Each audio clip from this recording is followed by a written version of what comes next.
ఇది peak point Penukonda fort.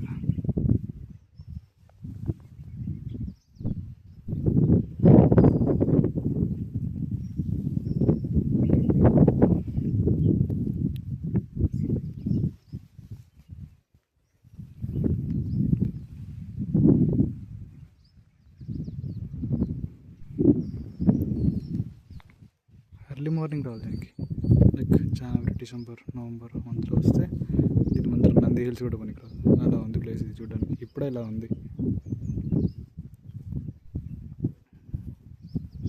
But ఇది బెంగళూరు నుంచి 150 కిలోమీటర్స్ ఉంది. హార్సీ హిల్స్ ఉంది, పెనుగొండ ఫోర్ట్ ఉంది, నంది హిల్స్ కూడా ఉంది. మొత్తం పెనుగొండ మొత్తం కనిపిస్తుంది. కానీ ఊరు ఇటుపక్క లేదు, అటుపక్క ఉంది, ఆపోజిట్లో ఉంది, అది కనిపించట్లేదు అంతే. ఇక్కడ హైవే కూడా కవర్ అవ్వట్లేదు. ఎన్నెన్ని రివర్స్ ఉన్నాయో అన్నీ చూడొచ్చు బాగా.